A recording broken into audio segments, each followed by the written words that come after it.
สวัสดีท่านผู้ชมขอต้อนรับทุกท่านเข้าสู่รายการกิน้อยเฮฮา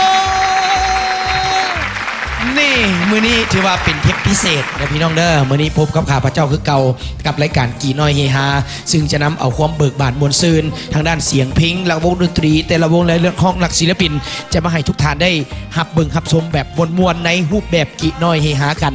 มื้อนี้ถือว่าเป็นเทปพิเศษเป็นเอื้นว่าเทปส่งท้ายปีเก่าต้อนรับปีใหม่ฉะนั้นทางทีมงานกีน้อยเฮฮาพร้อมด้วยทางคุณภาพลาวสตาร์ร่วมกันเฉลิมฉลองส่งท้ายปีเก่าต้อนรับปีใหม่เนาะส่งท้ายปี2016ต้อนรับ2017กันเนาะมื้อนี้นุ่มกีน้อยจะให้ทั้งเอื้นว่าที่เป็นที่พิเศษจะมีนักร้องประจำรายการนุ่มกีน้อยมาห้องแดแล้วก็จะมีนักร้องซึ่งเป็นพิธีกรประจำโทรภาพลาวสตาร์แต่ละรายการมาห้องแต่ละเพลงซึ่งนำเอาบทเพลงของศิลปินแต่ละศิลปินนั้นนำมาโคเวอร์นำมาห้องนำมาให้พี่น้องเขาได้เบิกบานมวลสื่อน้ำกันเนาะแล้วหลังจากนั้นพวกเขาจังมาล่องรวมกันเป็นบทเพลงที่วิศวาสบายดีปีใหม่กันนั่นเองเนาะเอาจังซี่ซะเริ่มต้นนุ่มกีน้อยชิแนะนำให้ทุกท่านได้มาหับเบิ่งหับชม1พิธีกรเนาะเริ่มจากหนุ่มป้อมเนาะจากสโมสรชาวบ้านแล้วก็เป็นรายการแมนแล้วเนาะมาห้องครูกับน้องน้ำฝนซึ่งเป็นพิธีกรใหม่เป็นพิธีกรรายการเชียร์ลาวครูกับหนุ่มจอยแต่ธรรมดาเพิ่นต้องห้องกับหนุ่มจอยเนาะเพิ่นเป็นพิธีกรยิง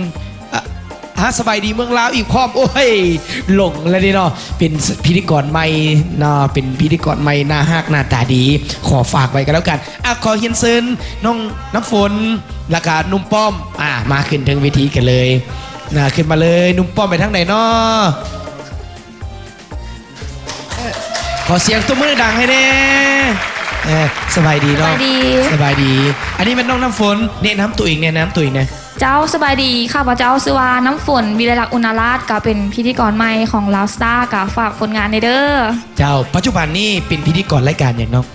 รายการสบายดีเมืองลาวตอนเช้าจันทร์หาศุกร์เวลา 9:50 น.รายการเมนูทูเดย์รายการเมนูทูเดย์อีกพร้อมน้องน้ำฝนคนงามเนาะมื้อนี้น้องน้ำฝนสิมาร้องเพลง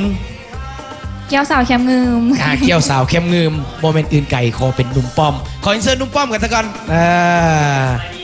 สบายดีนุ่มป้อมจับไมค์ก่อนสบายดีมินทักไฟรายการก่อนเจ้าสบายดีผู้ชมทุกท่านเนาะเขาเจ้านุ่มป้อมเนาะรายการสโมสรชาวบ้านรายการเพลงบ้านเกิดเลยก็รายการแม่นแล้วมื้อนี้ถือว่ารู้สึกดีใจหลายนุ่มกินน้อยได้มารายการกินน้อยเฮฮาเป็นครั้งที่2แล้วเป็นครั้งที่2ครั้งได้บินแมนมาในนามของวงดนตรีนุ่มกินน้อยในนามที่เป็นพิธีกรรายการน้องห้องประกอบส่วนมื้อนี้ก็ถือว่ามีความดีใจอีกอย่างนึงที่ว่าจะได้มาห้องเพลงคู่กันกับทางน้องน้ำฝนซึ่งว่าเป็นพิธีกรน้องใหม่ของพวกเราแม่นละตื่นเต้นไปจาก4ห้องก็คือรายการห้องมื้อนี้เนาะรายการกินน้อยเฮฮาเป็นเทปพิเศษเนาะซึ่งนำเอาพิธีกร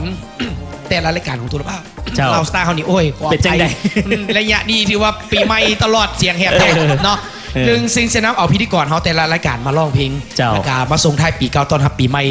กับพี่น้องอยู่ทางบ้านน้ำกันตอนนี้พร้อมแล้วบ่พร้อมละพร้อมเนาะฉันเอาไม้นั่งไหนน้องน้ำฝน